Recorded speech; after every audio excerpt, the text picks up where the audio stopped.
Hello, everybody. Welcome. Thanks, Shannon, for getting us started. Yeah. Yes. Do we have somebody that was expecting to be on that's not on right now? No, not that I'm Alicia, aware of. Alicia, was Tam going to come in? Tam is in Canada and she's in a Okay. really remote place, and I don't know that she gets great service, so she probably will not be joining us. Okay. Well, this is recorded so it can come to her. Perfect. Great. And we have three of our coaches on. So, coaches, your job today, because you are getting ICF credit for today, will be to make sure that you play along with us and listen for the key words so that you can pass this off with Shannon and prove that you were on board through the whole thing. So, to get started, know that appreciate us being on mute, or you can be on mute and join us when you can be on camera. Going to be super interactive, and if you can't be on camera the whole time, we understand that too. Alicia, you can see Sarah, Asia, and Sharni. They are coaches in training. Alicia is working as a coach, mentor, and kind of like an operations person in her company. So, that's what we want her to be here today to join in because she's going to have one-to-ones with individuals. So I'm going to ask you to write down a couple of keywords for yourself, and I'm going to give you the first one for your graduation from this class, which is called change. So Asia and Sarah and Sharni, you'll need to hand that over to Shannon at some point. That's the first of three keywords. And now I'm going to ask you to write down some notes in the quiet solitude of your own note taking. Write down a few notes about a significant change or a significant leap in your growth that you have made, and just give yourself a few notes so you can talk and articulate it here in a moment.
Okay, and see if you can wrap up your notes.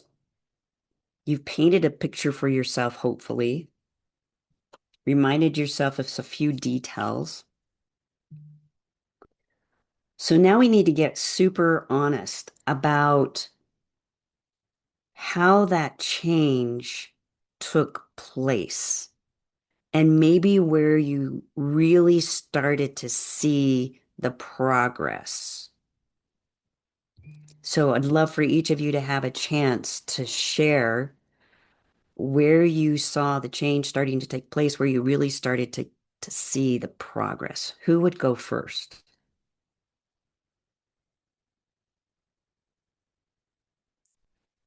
Hard to jump in and be first. Alicia, will you go?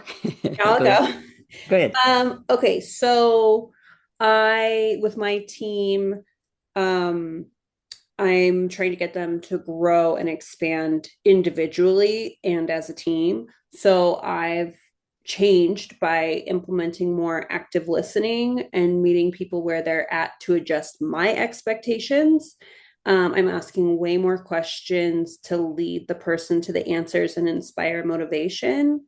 And I'm also creating boundaries so I don't take work home with me by like setting a list of priorities using the today, must get done today, can get done today, but isn't a priority and not today. Okay, so star those two things. Did I catch two significant things, or was there more than that, that where you really start to see the change? Yeah, it was those two different things. Okay, yeah, star those on your page. Okay. I was just hoping I was listening and caught the significant two. Okay, who's next?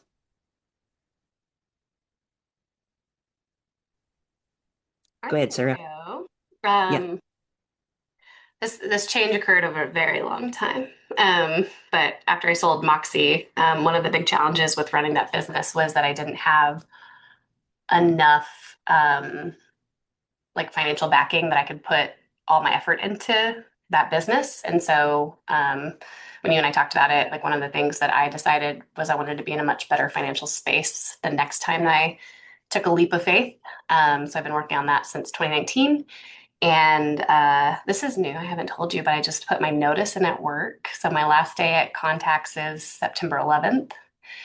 Um, and yeah, I don't know. I don't know what's next. I don't have like a real solid plan, but I have a lot of money saved up and I just needed, I noticed that I needed to make space because it's so easy to be here at this company. It's a great company to work for. All my friends work here. I've been here for 15 years. And I just realized that I needed to burn the boat a little bit of what's comfortable so that I could, like make space for a new opportunity to really come through.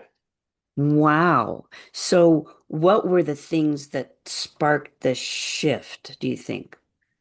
There's been some change in leadership in my department that I haven't loved, and I don't think that it's necessarily bad leadership, but it's not leadership that I thrive under. So that's been a big part of it. And then I just find myself feeling bored at work quite a bit, even though I'm very busy and have a lot that I need to do. So I'm ready for some new conversations, new problems to solve. I'd like to speak with different people on the work front. And then last year, my husband quit his job that he had had for 20 years and started pursuing instrument making, and he's so happy and so fulfilled. And, he's like, excited to wake up and get work done. And I haven't been feeling that for a little while. And so I'm ready. Like I need something new that I'm going to feel excited to like get up and go to work for. That makes a lot of sense. Some personal inspiration is needed in there, and you're seeing his example, right? Mhm. Yeah, yeah, yeah, right, Sharni? Hearts are warmed by that story. Yeah. Okay, Asia or Sharni, who's next? Go ahead, Asia. I'll jump in. So wow. Where the difference is that what we're sorry, I've had a lot of thoughts here and I'm kind of excited about what Sarah said. Yeah, isn't that great? It is. All right. So the question I'm answering is when did I see the progress? When did I start to see the progress? Is that correct? Okay. Yep. When I Yeah. I would say when I was doing once I started prioritizing and I was able to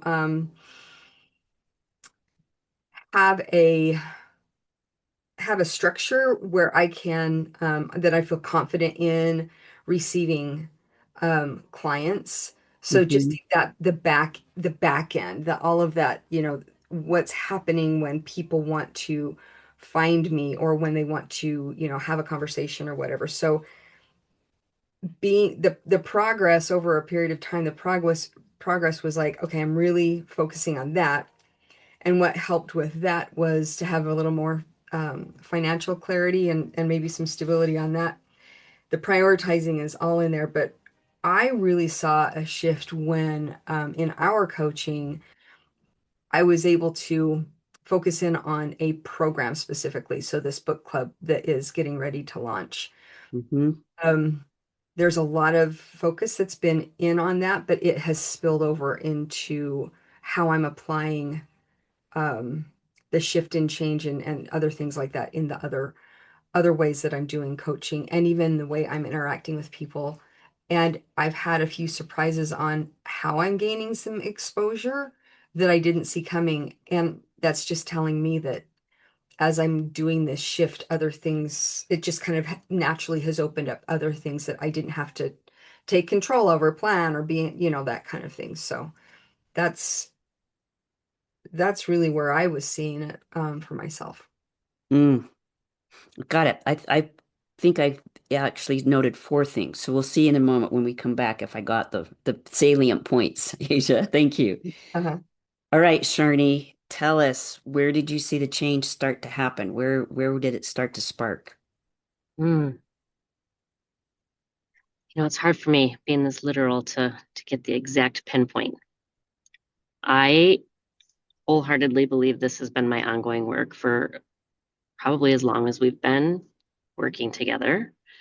And also, I've really noticed a different level of evolution in the last probably 6 months. Um, but I'll just call it practicing self, um, sorry about that, That's okay. self-love and energy, my own energy work for my emotional regulation in order for me to not be. I needed a few of your posts really inspired me in the last little bit of time. I can't give you the time frame. One, calling myself on my own bullshit Mhm. and not making excuses for why I'm not prioritizing my soul and what's fulfilling me versus depleting me. I think just recognizing that that is a choice, regardless of the season that I'm in, regardless of the situation that I'm in. Me being a single parent with a dependent, they're all valid reasons. They're also, they could easily be stretched into excuses for not finding time for myself. So I think just, through our soul sovereign, I get the names of our groups mixed up, but our, That's our okay. soul work and then this work, and just recognizing that I needed to get back to, if it's 10 minutes a day, that's fine. If it's 1 minute a day, that's fine. If I absolutely don't give myself time in the morning, then I have to have quiet time in the car, but I need to practice some sort of morning routine that gets me centered and that is grounded in my faith, and reminding myself that I am exactly where I need to be. I am fully capable. And if I'm managing that energy, I will vibe higher and attract the right thing. And I'm just in a lot better headspace to be able to navigate whatever is thrown at me throughout the day. Wow. Wow.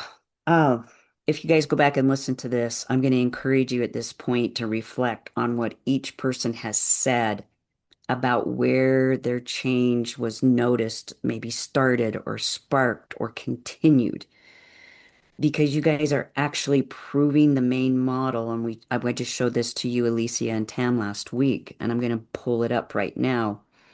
Um,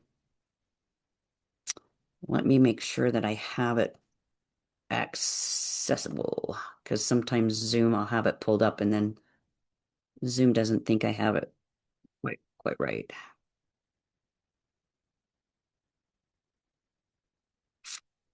All right. So hold on. Doing too many things at once here.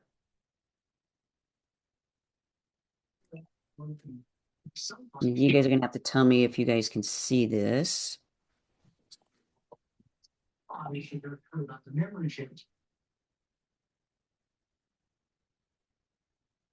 All right, can you guys see the model? Yep. All right. So this is the change model. Whenever we want change, now think about what you guys were trying to change, from career to you, Alicia, working with the people you're mentoring, to you, Asia, needing that structure, and for you, Sharni, that focus and having that program, and for you, Sharni, being able to prioritize your morning and to feel differently, more fulfilled and less less depleted, you were all going for something. You were going for a result. And so, let's see if I can get my pen to work here. You were going for results. But somehow you had some pain. There was a gap between what you wanted and what you were going for, right? The knee-jerk reaction when we're trying to get change, and think about this in your own life. You guys did not go there when you made the change, but you may try going there other times when you haven't been able to make the change. The knee-jerk reaction is robotic. I need change. This person needs to change. Let's change the behaviors. And that's where we go instinctually. And if you look at this like a pie chart, if we only focus on behaviors to close this gap, we're only working with 25% of the potential power because we're just dictating to ourselves or to others, do this, get better results. It's just rote. That didn't happen in the examples. You didn't say, well, I just outlined the 10 top behaviors I needed to do and I did those. Nobody on this call mentioned that. Look at what you starred. Think about what you heard your peers saying. You also didn't do this. You didn't just say, okay, I'm just going to make a process, I'm going to make a rule, and I'm going to follow that. That has power, but if you look at this as a pie graph again, you're only dealing with 50% of the power. And I don't know about you guys, but I don't want to get in my car if I'm guaranteed it's going to work 50% of the way where I'm going. That's not why I wanted to get into the car. I want to get all the way to where I'm trying to go. So a lot of times it's instinctual that we go to behaviors and then we make processes and we try to follow that. And when we're coaching people, we can get seduced by that thinking, okay, let's break this down into the behaviors you need to do and I'll be your accountability partner. But that's not even where you guys got your change. It's not. You guys got your change up here between this space where what you needed and wanted, you became aware of. And every single one of you noticed things that you were thinking and things that you were feeling. Anytime you mentioned prioritization, that's part of your thinking, but you had to use some feelings to know what are my prioritized things. Um, for you, Sarah, there was some leadership that came in and went, I'm not jiving with this. There was that promise to yourself, the feeling and the thoughts that you had when you started Moxie. And it was one of those things where you were like, oh, I don't want to be in that position again, right? For you, Asia, it was the clarity you prioritized. You could see that you needed to have some structure and you needed to focus on something. And it was through your thinking and feeling. It wasn't through behaviors. The behaviors followed that. Sharni, for you, I was really struck with, I realized I want fulfillment, not depletion. I realized that I needed to feed my soul. I needed to prioritize. So I thought about what can I do consistently that aligns with my faith. Everybody on this call mentioned a change that you have brought into your life that some of it's just huge. And some of it seems so small, but it's still huge, Sharni. That's where you guys made the change, is you got clear about what you needed and wanted, what you were thinking and feeling about it, and that closed the gap so that you maybe have now 100% more of what you wanted. And that is the concept. We're going to practice it in a moment um, as you guys coaching. But I want to come off and just say, okay, this makes sense. I'm going to stop sharing and see what kind of comments or questions you guys have right now.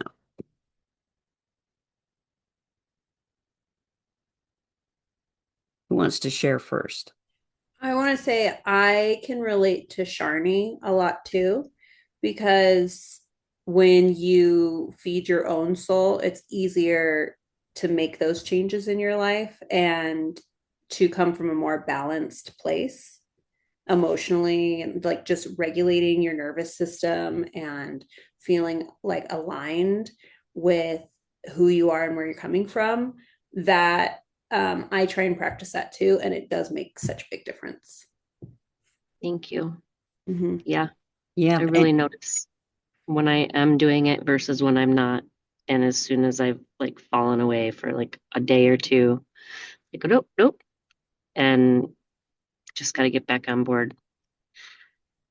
Yeah, I always notice the difference when I take time in the morning, before my kid wakes up and before I have to get the whole day going, just lighting some candles and doing my rituals and journaling. And that always sets me up for a better day rather than not doing those things and feeling rushed and, you know.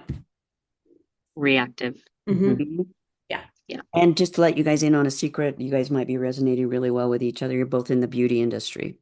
So Oh, wow. Sharni works for Aveda, and Mm. Alicia works for Create the Collective, which is a really big, it's a team-based compensation, a big movement in Salt Lake City. So there's a lot Oh, of, awesome. yeah, yeah. What other questions or thoughts? What other comments do you want to make about how you just realized our knee-jerk reaction to going to behaviors isn't where your change happened? You didn't first just go to behaviors. I I would maybe like to just add that what shows up for me is that, the gap between where I am or where we are and where we want to be, that when we're paused enough to have the awareness that Yeah. those feelings, like I think one of the questions I started to ask myself was, how do I want to feel? And it does, I think logically, when you were sharing that the knee-jerk reaction would be to go fix a behavior or go shift to something because motion or doing something, it seems like the logical choice. But what I'm finding is that I can't do that step before I really sit with like my heart brain and my gut brain before my head brain. Like it's more about like pausing enough to say, like kind of letting go of what that forced, it feels forced versus um, just sitting with it and feeling it and kind of processing. But then it's all part of it's all part of it. It's not one or the other, it's everything together. Exactly. So Sharni and Alicia, I'm going to give you guys assignment and we'll go to Sarah and then Asia.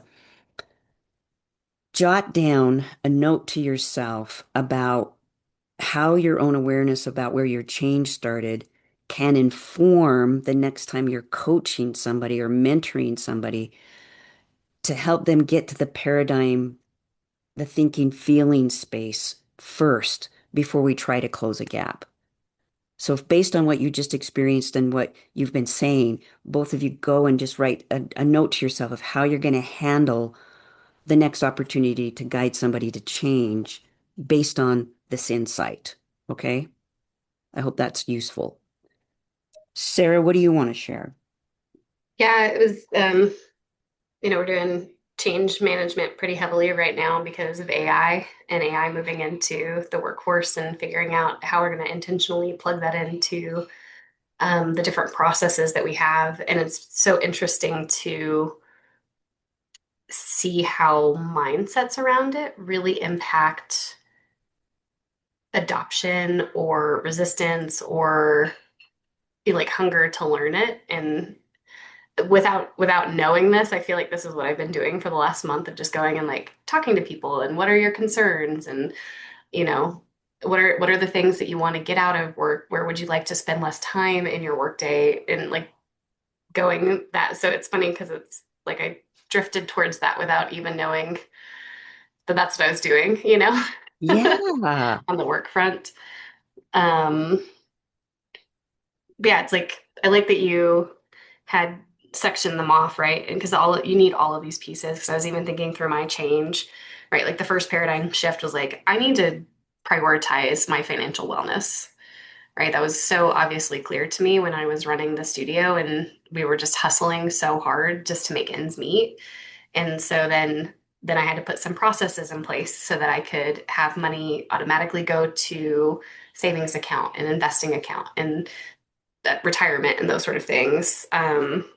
And I found some processes that automated some of those, which created the behavior for me that got the results, right? So I can see how, like, you can't just change your mindset. Like, you have to then go and put something in place to ensure that that becomes the default rather than the norm. So it's, I liked how you split them up into the four different quadrants to get to 100%. Nice. Do you now have some notes that you can have on hand of how you can maybe approach it when you're mentoring or coaching somebody or even facilitating a group to make change? Yeah. Well, and I think too, just even explaining this, right? Like, I'm thinking with River, my kiddo, because there's some things that he wants to do differently right now, pertaining to school, because he didn't prioritize it. And now he's going to be a junior next year. So he's starting to panic. So I was hoping to take just this chart to show, hey, like, you're here, right? Like, you've got the paradigm now, you're shifting the paradigm. Like, what's next? What's the process you're going to put into place to make sure you can get your homework done? You know, what's the systems you want to tie to? What's your value now? I think that's going to be really interesting and helpful. So let me know how that works out. I want to hear about this conversation if you don't mind. Thanks. Yeah, Your kids are the hardest people to coach. right. Asia, what do you want to share? You know, as you've been going over this and everyone's been participating, I actually found myself thinking, I think especially when Sharni brought up the heart brain and the gut brain, right? And just having that pause before you try and close the gap. I was reflecting on myself and maybe a coaching session that I had with a client yesterday where I caught myself or I watched myself being kind of anxious in with her gap and wanting to feel like I needed to supply something or provide something so that gap would close and check myself to remember that, like, that's not that's not what I'm supposed to do. I'm here to support and help her as she's asking for, to go through the process. So the coaching session went a different direction than what I thought. And it at the end, she was like, "This has been the most helpful." Like, she just was full of these praises. And my thought was like, "Gosh, I didn't really do anything."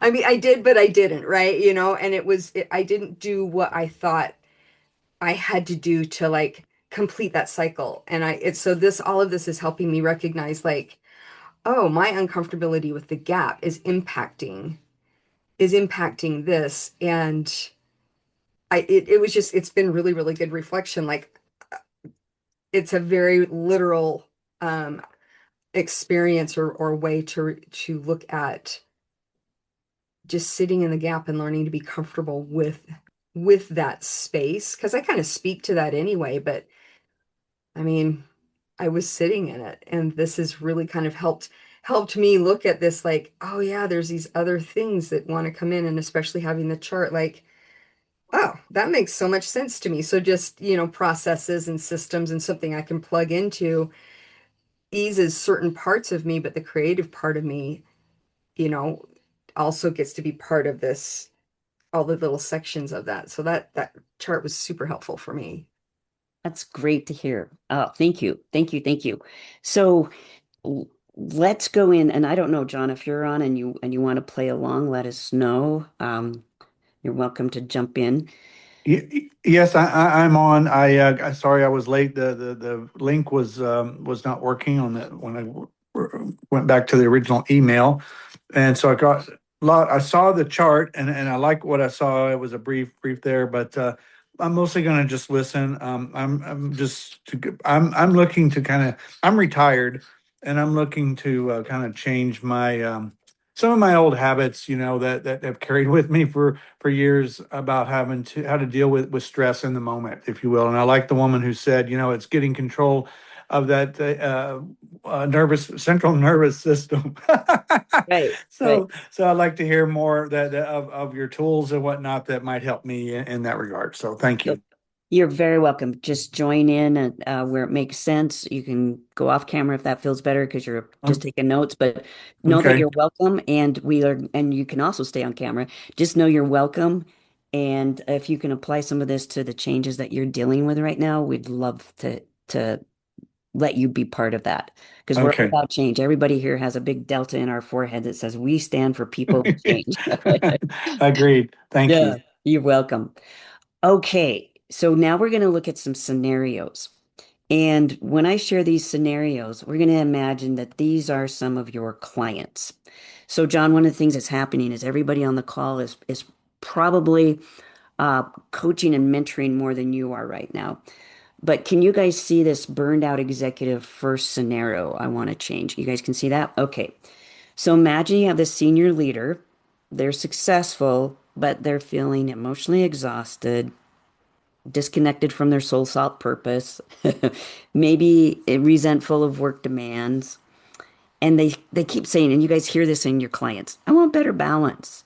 But they keep overcommitting and they keep it in their email box constantly.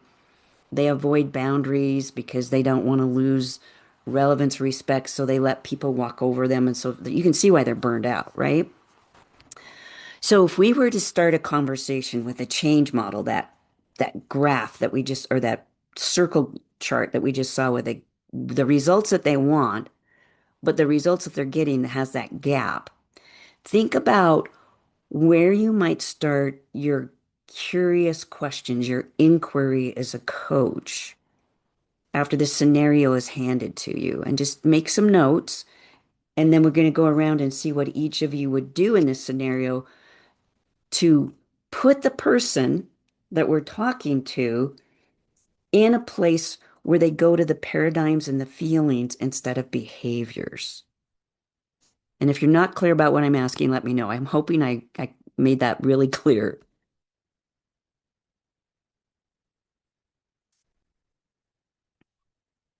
So just for clarity, so you want us to write out like what we would say to each of these people.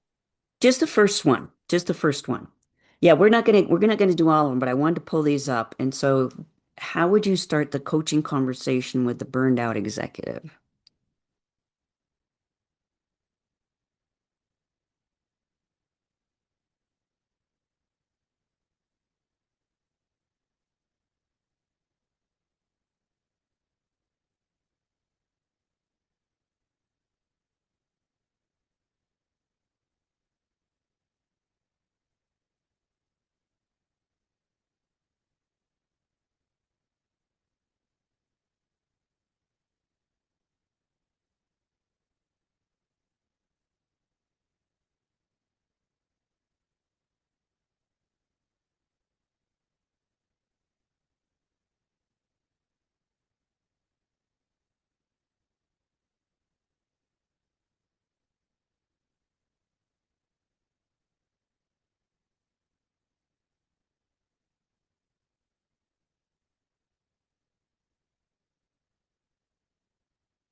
Now, I don't think you guys are getting caught in a trap. We can go to this trap. In Asia, I think you started to allude to it, where the agenda shifts to something else because you hold that curious space and you hold the coaching presence so that you're not forcing things down a certain alley. You're allowing it to organically shift, right? And so I would start. Now, I'm not saying that I'm perfect. I'm not. I'm going to share with you where I would start and tell you why I'd start there, and then make you guys check in with yourself and make sure that you didn't go to the how-tos. Because it's really easy to go to, oh, okay, we know what we're doing here. We want to be less burned out. We want to get to better balance. How do we get better balance? What we're asking in this module is change doesn't happen when you go to the how. None of you went to the how to. You didn't go to the behaviors. So I would start asking, interesting that you say you want better balance. if you had better balance, what would be the new things you'd be thinking about? What would that feel like emotionally? Where would your autonomic nervous system, to John's point, where would your nervous system be? And have them explain to me their experience, their paradigm of better balance. That's where I would go. And I'll bet that's where you guys went to something that kind of opens them up to their paradigms, their thoughts and feelings versus how do we get, how do we get behaviors or how do we start better balance? But double check yourself and make sure that where you're starting the inquiry is not a how to, it's more about addressing their thoughts and feelings or paradigms. So, who wants to go first and share with us how you would start? Go ahead, Asia. So the first thing that I put down was like, I would ask, what does better balance feel like? So Mm, my first thought was like, well, what does better balance mean? And I think that turns into more of a analytical thing. So I would was reframing the question on what does better balance feel like? That does touch into autonomic nervous, it touches into like how is that person, that executive moving through the day or starting the day? And they're going to be the one to actually, like let me know where they're beginning with that thought process. hmm The other question, and I don't know if this is pointing in the right direction. So it was, what success metrics would take the place of all of the emails? Like I kind of focused in on this relevance thing, and I can understand feeling irrelevant. And so, yeah, all the habits of trying to prove to themselves that there is a relevance there. And so my question was going to be, was around what success metrics would help you. But does that step into the how? Does that hit behaviors? It could be. I could see why you're wondering. It could be just how you couch it. You could say, well, it sounds like you're currently using relevance and respect as success measures. Mm, How is that working for you? How is that not working for you? I see. I like So that. I love where you picked it up. I mean, and do you notice, Asia, that you empathically could feel with them this Mhm. scenario because of having felt not relevant before in your life. I mean, we've all had that feeling. So that's where you went. So you could share that, like, yeah, I get that thing about relevance. It can really drive us. Let's talk more about that. What's happening there for you? Then you get into the paradigms and you use, you and I have been talking about using your intuition. You used what was sparking and alive in you Mm, to be your basis for where you ask the question. So I wanted to anchor that in. That's an individual thing, a little inkling you had. Trust it. thank you. Okay, thank you. Yeah. Who wants to go next to share with us? This is fascinating to see where each of you go with this. Go ahead, Sarah.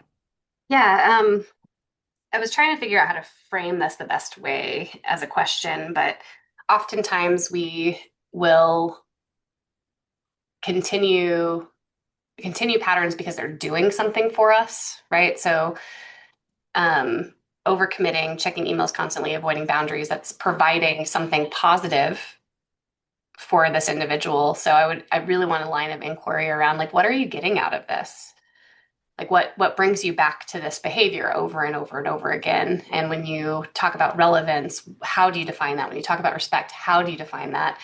And then what is that impact on the overall business versus this other way of operating that you want to move towards? So I see the pattern you're following is you're addressing the behaviors by acknowledging them because he gave you those. Hmm. But you're getting deeper and going, okay, you must have a good reason for doing this. What's behind it? Let's get curious. Let's dig that out. So you did immediately go to paradigms, the thinking, feeling aspect. That was Hmm. beautiful. Yeah. And you just kind of launched past the behaviors to the root of it, if I can say that. Yeah. And I think too, or what I've noticed with change management is people often beat themselves up over like going back to behaviors that they've had in the past or a mode of operation that they've had in the past. But if you can get them to understand the positive thing that was happening because of those behaviors, it almost takes the shame out of it. Yes. That's what I was feeling is how user friendly you were making it. Like, hey, this is a normal thing. Let's get to there's a good reason. It's almost as if you said there's a good reason why you're doing what you're doing. Let's get to that. Let's talk about that. Yeah. Yeah. very safe place for this person to reveal that. So thank you. Who's next, Sharni or Alicia? I'm happy to share. Um, I feel like I really had like two or three that we already have talked about. So I think I maybe could also ask, whether or not they have thought about or dreamed about like what a day in the life of like balance would look or feel like to them. Like how would Mm, that make hopefully prompting some just deeper thinking. that would definitely prompt it. And you're starting, another thing I love about that approach is you're starting them to imagine a new possibility. Yeah. So they're going to have to go to imagination, which is a process of feeling and thought. And you're going to have them almost reframe their paradigm before you talk about how we get there. Yep. So I'm sure you had some of the other things that got mentioned as you said, and that you Yeah. can add this to it. A really smart way to dive in there. So far, everybody's avoiding the pitfall of saying, okay, how are we going to change this? Which we know doesn't work very often or for very long. Alicia, start. Um, I, yeah, I would kind of turn it around and ask them, you know, how would you feel most supported? And how can we delegate some of your workload so that you can have more time for the balance for you? And also maybe suggesting creating a system and process so if all the workload doesn't fall on them, so there's a backup system for them to Mhm. have that support if they need it. And having them, answer, what that would look like. And then also asking, kind of going back to what everybody else said, if, like, what does the balance look like for you? And how can you create a structured schedule for yourself where you're creating time and space for you and time and space for the work? And Okay, like, so I'm how, okay, so I'm going I to don't know if ask that's you. right. Yeah, yeah. Well, no, there's no right or wrong here. So I'm going to ask you, pretend like I'm the senior leader. I've just told you all of this, and I'm this person. Start to coach me. Take me right where you want to go first. Um, so if we were going to create what you call better balance, what would that look like for you? Okay. And then I would go through a list and maybe paint a picture and say, this is better balance. And with that in front of you, and you don't have the full benefit of hearing all my answer, but what do you instinctually think you'd ask next? What are some of the things on your list that we can delegate to other people to take Okay. things off your plate? That's good. So we're still thinking, we're still prioritizing. One thing you could use, Alicia, here right after you do the what is this better balance, is where you went with your group. I think if I remember some of our previous discussions, you got to why are you here? What are you going for in your business, right? Yes. So when it says disconnected from purpose, I would definitely say, what is your why? There you go. And Mhm. what is the big picture for what Yes. you're doing? So you're creating I mean, I think at the end of the day, everyone's trying to have their dream life. Hmm. So that's where the why comes in, and saying, what is your Mhm. why? And what are you doing to stay on course for that? Yeah. So getting to the what is the why, and then also for you in particular, and Sharni, you know this because you guys work in that emotional world of the creative designer of hair.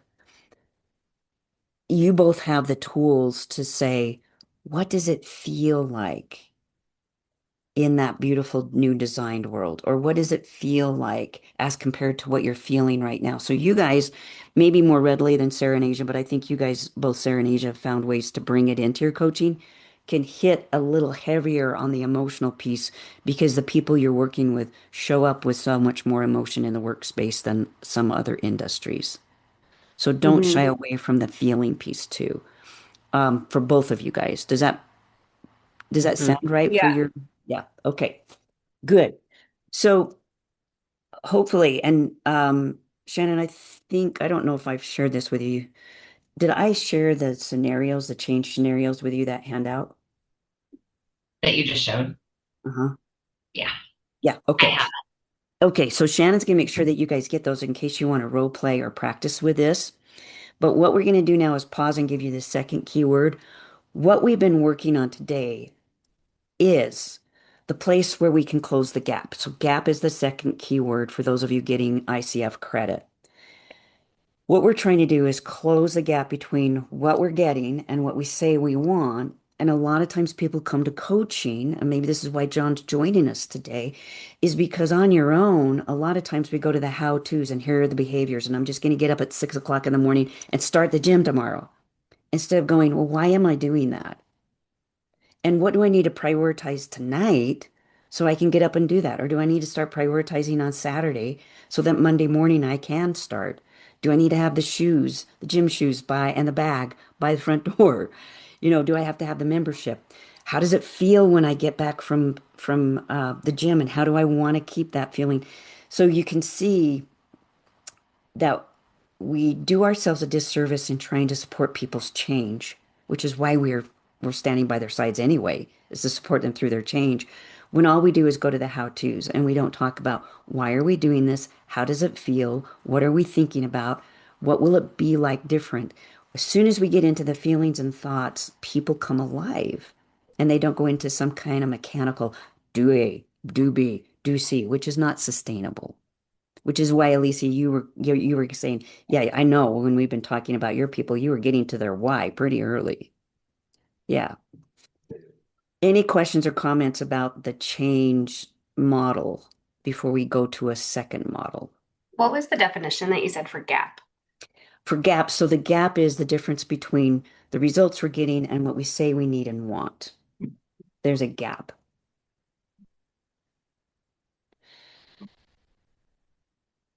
Okay, the next thing we're going to do is we're going to talk about the immunity to change. And this is where, I guess, when was it, Shannon? A couple of Aprils ago, I went out to Boston and worked with some Harvard professors, right? And Shannon helped me get out there and get back. And what we studied was that every human being has an immunity. We have a built-in resistance to change.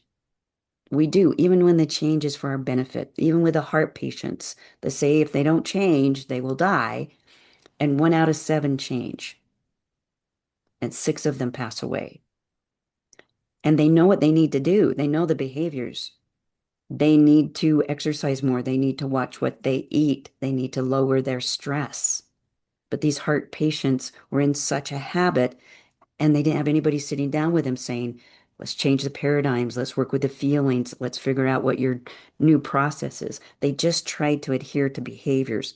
6 out of 7 died. And these are not slothful people. These are people who said they wanted to change. So let's look at what the dynamic is that's going on where people can't make those changes. So I am going to grab my model and share it. See if Zoom will let me share it. And I think you guys have these handouts. If not, they are being made available. Shannon's making sure you have your tools. So this is the model for change. And the immunity map just basically says that we'll hit a resistance. And so we have these boxes. We go through 4 different steps. So I'm going to ask you guys to write down box number 1 on the left, a commitment or improvement or a goal that you have. And it can be something like for you, Asia, it could be filling up your book club. Um, Sherney, if there's any way you're going to improve your morning ritual, I don't know. Alicia, you can pick something from the salon or your personal world. Sarah, it could be a commitment to this new phase of whatever it is. Choose a commitment, and what we're going to ask you to do, uh, like you can see the example up here, to better focus on a few critical things was this person's commitment. And then they were asked some questions. Well, I need to accept different approaches. I need to delegate. They started talking about some of the how-tos.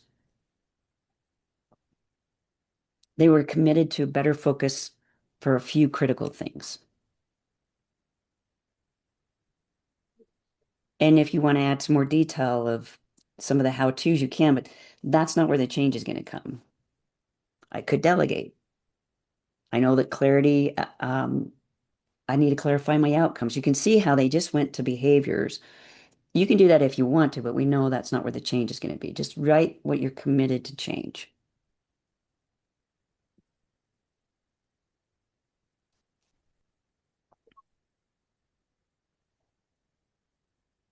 And does anybody want to share what they're committed to change?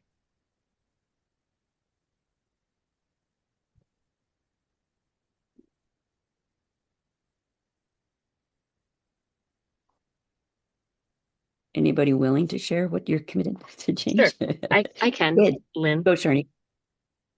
I am committed to not abandoning my needs any longer and settling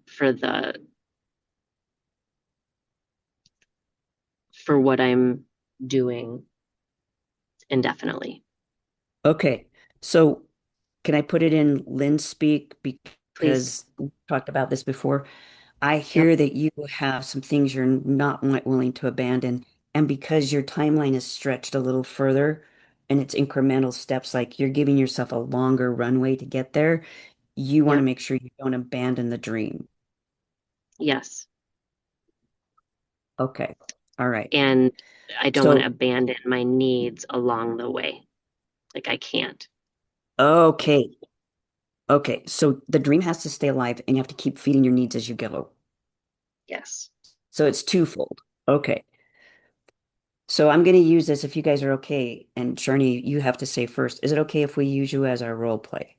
Certainly. Okay. So not abandon the dream and not abandon your needs. Let's go to column 2. Could you write out and list them in front of us? What are you doing and not doing? What are you doing to help you get there? And what are you not doing? Or what are you doing instead?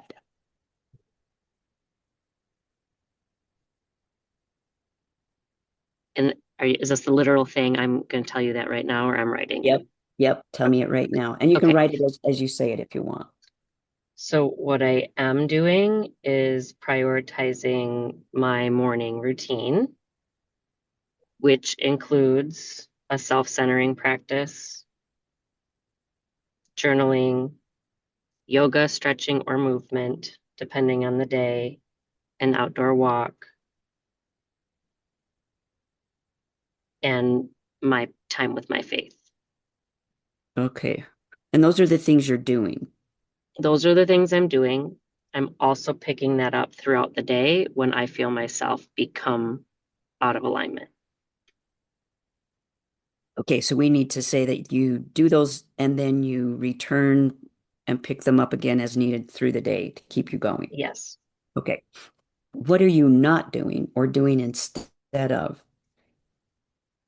What I am not doing enough of yet is taking action around experimenting with other future possibilities for how I earn an income. Okay. Okay, that makes sense. Is there anything else that you're not doing or doing instead? Um,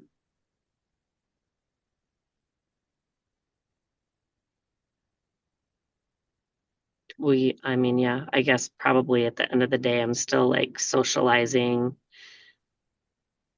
with my family in the evening and not making it a priority to say I can find time elsewhere in my day if I don't want to give that up to work on my coach certification course or keep journaling and trying to find an activity this weekend that maybe I could experiment with to see if it brings more joy into my life while I'm in this season. Right. Okay. Lynn, I've got a question. Yes. On the Yes. doing, not doing, I was interpreting that I'm on, can you give me some clarity on the not doing? I was thinking that it was I'm doing this, but I'm not going to do that. Like I'm not going to, I don't know, like waste time or distract myself. But is that a question of what are you currently doing that you are now no longer going to do? Is that what It's that it's means? it's more like where Sharni's taking it, and it's a Okay. great question. It's a great question because you're coming back to the fact that we always have to prioritize, right? And so the way you're handling it would work too. We'll just finish this with Sharni, and then I'll come back to you if that's okay. What we're sniffing out is what's fulfilling the time. Mm. So what are you doing now? And what are you not doing? Like Sharni's already said, well, I'm not taking active time to experiment, and I'm actually socializing with my family. And maybe, and as she talked through it, maybe that's okay because if I need to prioritize this next thing with experiments, I'm going to maybe choose to keep my family a priority. Did I hear that right, Sharni? Yes, but I Okay. also could get out of my own way and say I could sleep 30 minutes less and carve out 30 minutes in the morning. You know, there are things I could do. Logically, I know that. I haven't gotten to that space yet. And that's what we're sniffing out, Asia, Mm-hmm. is where the person is like where Sharni said, logically, where are they? Now, in your case, logically, you could answer it with, well, I've cut this out, so I'm not doing that anymore. So that's helping free up time. We'd still have to address in your case, well, are there actions that you could take that you're not taking right now that you know about? And so when you Mm-hmm. get into that, we're sniffing that out as well. Yeah. Sharni, do you feel complete with that box or do you want to add anything more to it? And that was a great question, Asia. Um, I'll just ask, I guess my instinctual question is because we're in doing and not doing, is it okay to have it be actionable steps? Because I would also say I'm not really tracking or planning. I'm not making a plan. Like I don't have it's just indefinite. Like I don't mark a Yeah. calendar. I'm not making a roadmap. Like that kind of stuff. Yes, those are the kinds of things we'd like to see. And it can be action oriented here again. We can go Okay. to behaviors. So when we start wanting to make change, we don't want to go right to behaviors. The distinction is now that we're starting to make change, we're going to run into the person's immunity. Okay.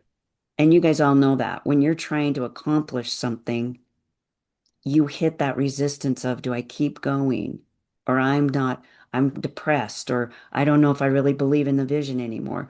That's where this immunity map is going to come in, is when we're trying to create a change and we've already gone through some of the process in the other model. And this one comes in to go, let's troubleshoot if you feel a little stuck, or let's troubleshoot if you're having a hard time getting over the hump. So we're analyzing it from a different angle. We're looking at what we've done and what we haven't done. Sharni, something that I can hear, and I'm going to go to box 3, is I feel like knowing you the way I know you, I'm not going to say it's worry, but I can feel like there's some ideas of like, am I missing out?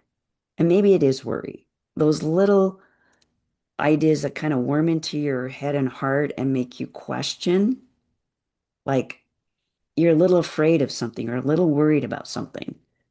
Like, I mean, maybe it is, will I ever get there? I don't know what it is, but can you share what might be in there for you? Yes, and I appreciate just how of an active listener you are, and you're so in sync and in tune with my emotion. Yes, the last week I've really been praying a lot and trying to be open to the fact that, like, what is holding me back? And I think I finally am able to just answer there is a scaredness that's blocking me somewhere that I won't ever not be in this struggle. And I don't know how to clear it. Gotcha. Okay, so in your worry box is I'm scared and I'm always going to be a little scared and I'll not get out of this. Mhm. Like this change I'm going for Like won't. fear stops me, but it's not fear. Like it's, I think deep down, it's not that I don't believe I'm capable, but some scared part of me still is just not ready to take that leap and believe it's going to work out if I jump. Right. Right. Hmm. If you jump, it's like, I'm not going to be okay. So, Even yeah, and it's like it's that dance between the logical brain. If I look back, I can say, look how far you've come. You've never not made it. You've never not found the resources. You've never not come out better than you were that last version of yourself. I have all that proof if I stop and think about it. but that's not doing it for you. You're Yeah, it's not. still stuck. Okay. So Yep. we know what goes in the worry box. Write it down. Okay.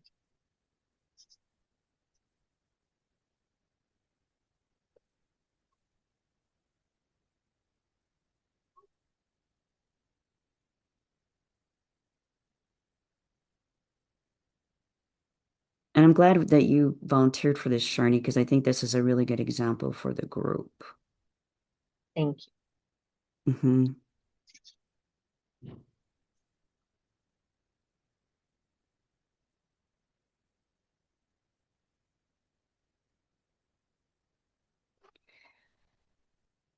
So what we're finding to break the immunity to the change is that after we've done these facilitation of these three boxes, and you want to facilitate, that's why I'm giving you this explicit example at the top. That's why Shannon put that up there, and then we put the blank uh, at the bottom, was so that you can use this handout and know that if you ask each of the questions in sequence, it opens the thoughts of the person and they're toggling back and forth. And most of you know the 6-step cycle that we teach in the coach training or coach certification that helps you go in and out of toggling from one angle to another so the person's neurons are firing more readily. So we're primed at this point where you've put yourself, Sharni, to realize that you have drawn some conclusions or you're making some assumptions, or maybe it's just one assumption. And even though you can say logically, I can look back and go, well, I've always landed on my feet. It's always worked out for the better. You have a track record. That's not enough for your change, is it? It's not addressing the scared part, right? Mm. So let's talk about that scared part. It has some assumptions or it has drawn some conclusions, and that's what's keeping it in the worry box.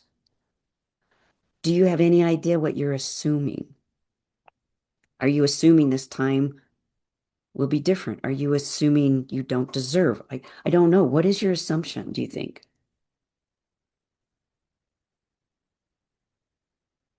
I think my assumption, I, I don't know how to articulate it, so I'll just free speak 'cause I know you can interpret well with me, is that if if it doesn't work out, I shouldn't say it's not work out. If I take a leap and I leave my like corporate security with the financial security that comes with that and the insurance, and all of a sudden I have to go through a season that I'm struggling more financially again.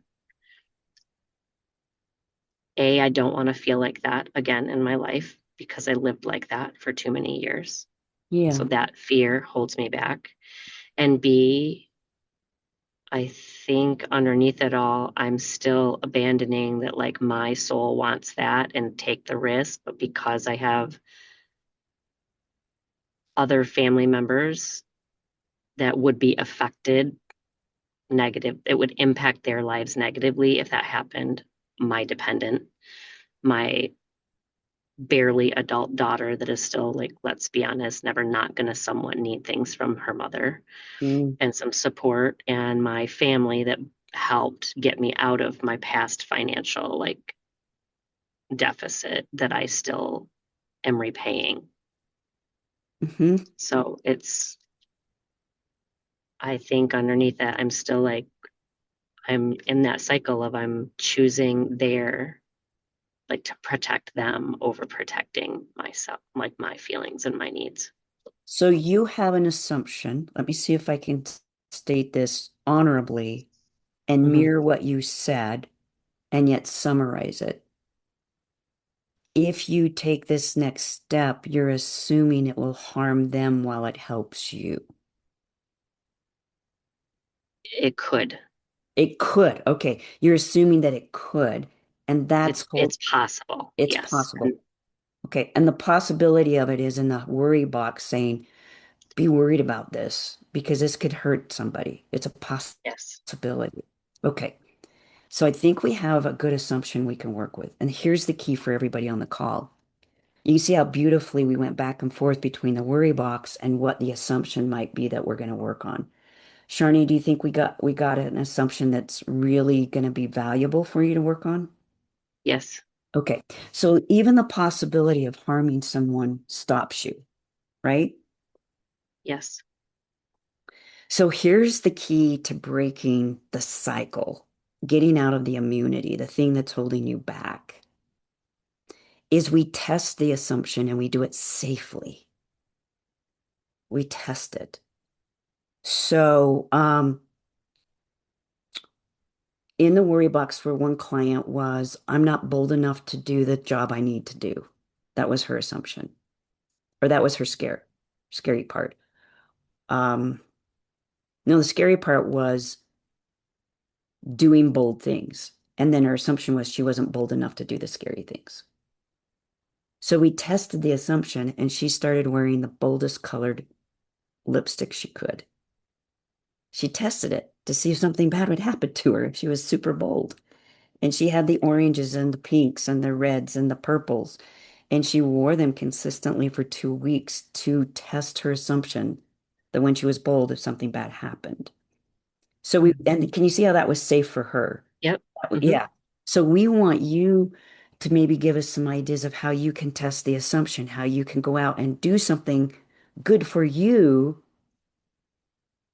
to test, does it possibly, if there might be a possibility it could harm somebody else and see if it really does harm somebody else without it being a big, scary, audacious risk. Does anything come to mind?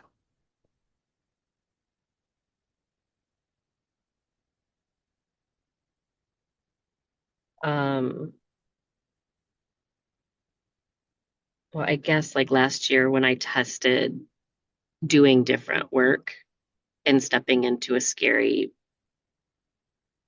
position that I on the side that I had not done in a really long time and I had been worried about doing. And then I found a lot of joy in that and success Mm, to in the fact that I felt like I was serving people. I was feeling fulfilled. I built a clientele quickly. It felt in alignment with my needs, wants, desires at the time, and I earned extra money doing it. yeah, yeah. So can you think of something you can do now in the current moment, moving forward, that would be like that, that could help you test the assumption again, prove it to yourself again, and small scale so it's doable, right? Yeah. Um,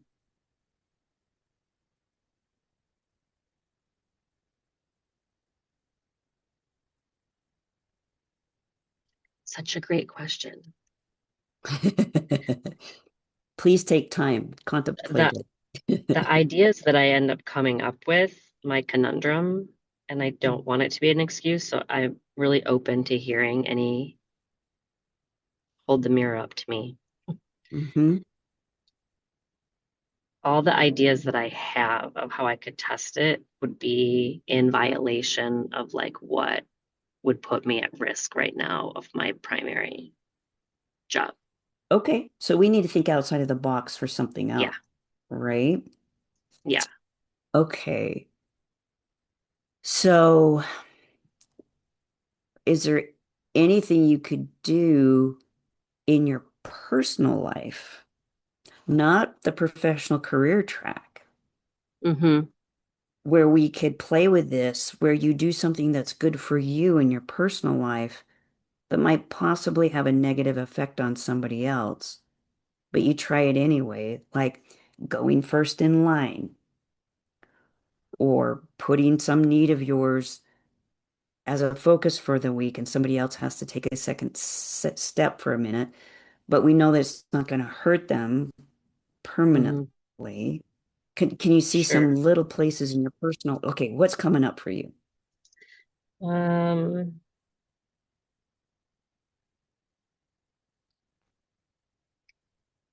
yeah, okay. So I could just like maybe if I were to just carve out a little time for myself where I'm saying I'm blocking this time for me Hmm.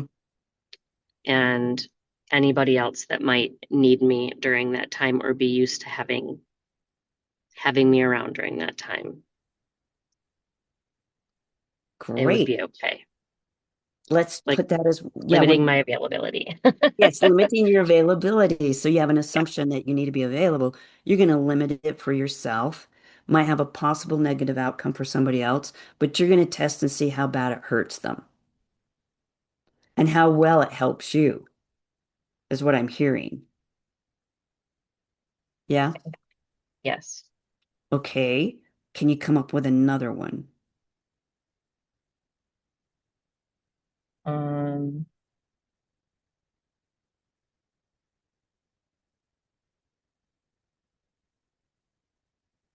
well, I think I also could probably, instead of waiting until the end of my month, I could start my monthly like financial planning by setting aside a small amount of money, like in a safety net fund, Hmm. that which would likely mean that when my daughter or daughters need a little extra help, if they ask me for something, I might have to say, no, not this month.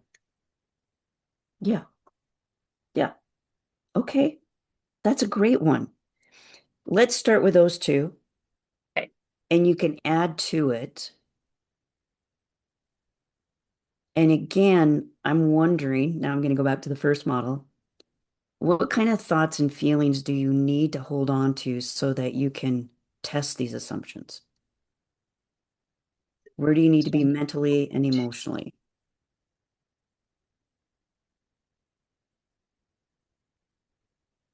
I'm just regulated and like have some inner peace.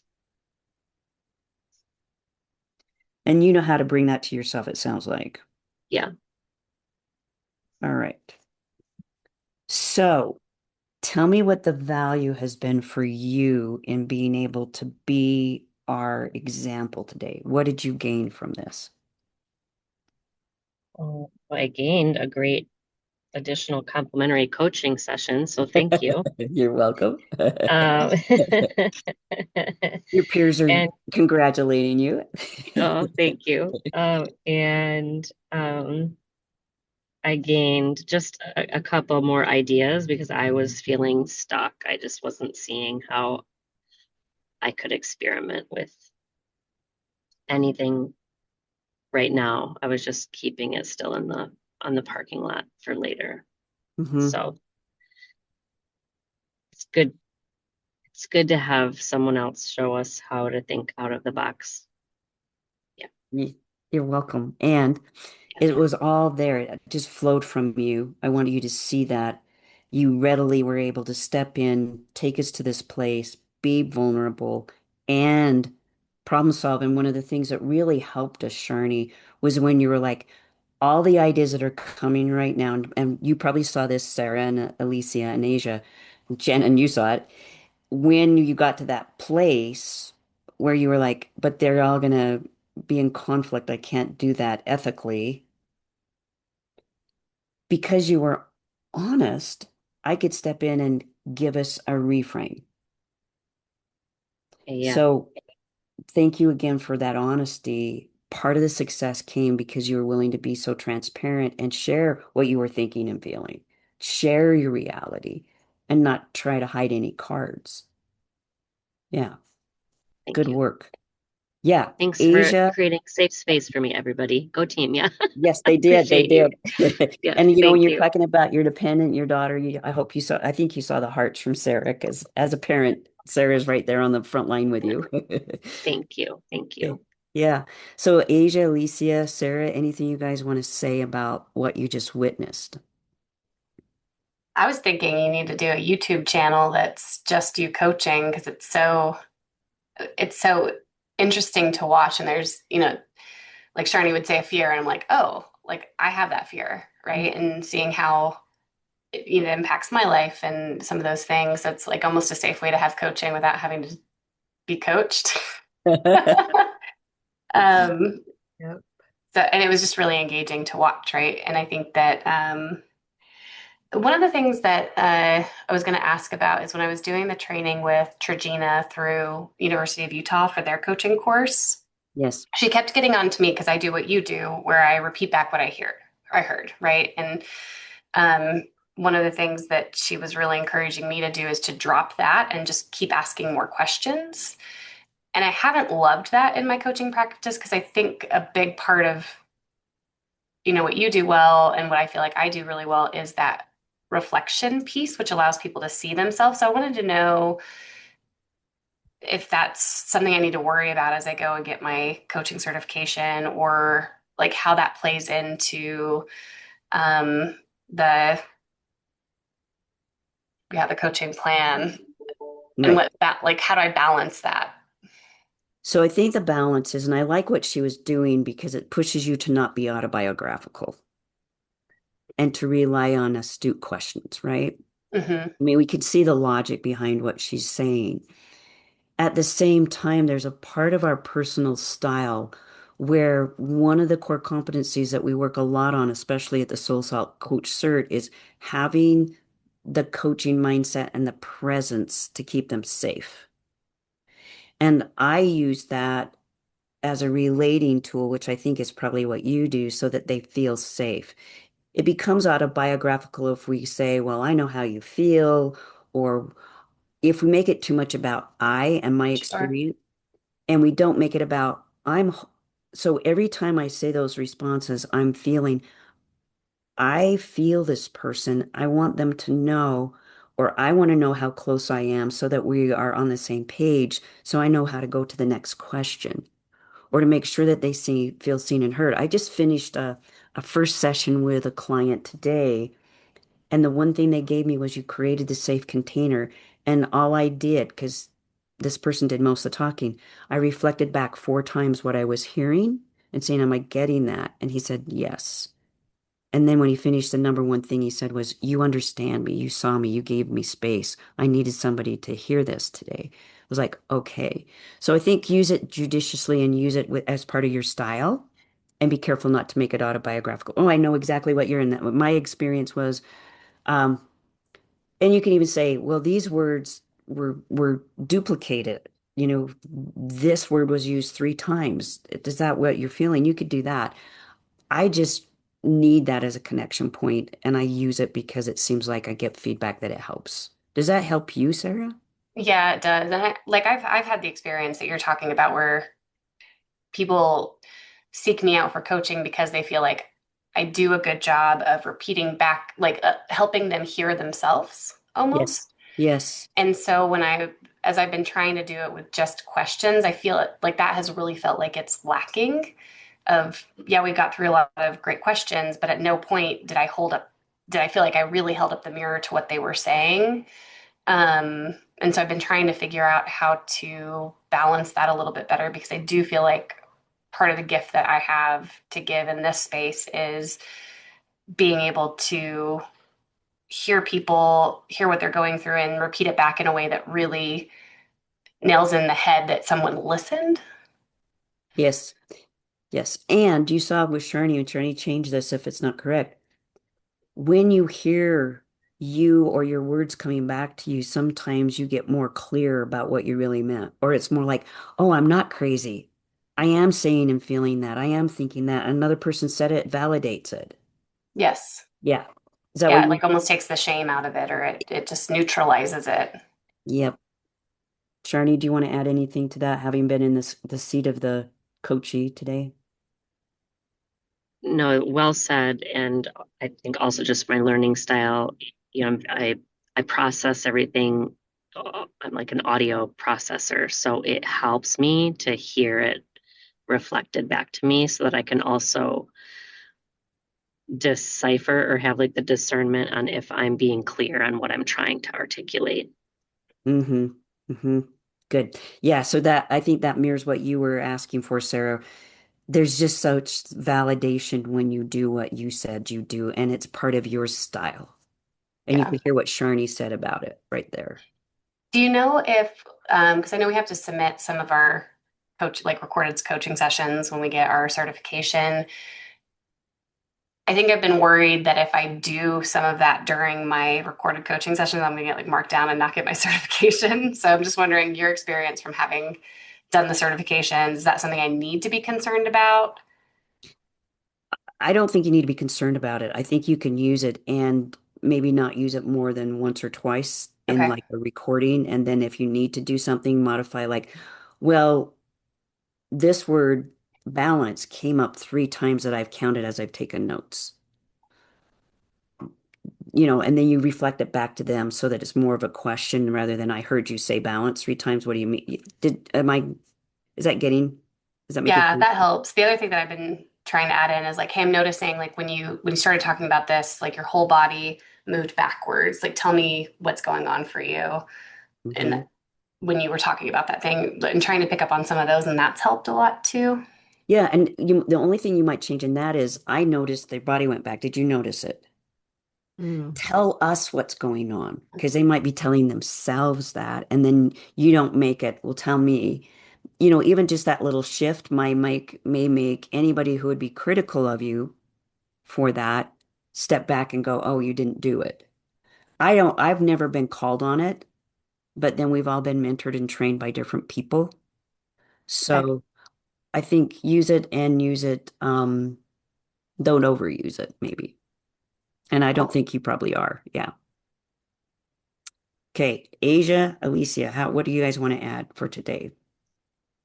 I really like the way that this was structured because it really walks you through the whole scenario and how to problem solve it and to get to the root of why I don't want to say like why the problem exists in the first place, but why the change isn't happening. Mm-hmm. And Mm-hmm. then brings you back to how can we resolve this? Yeah.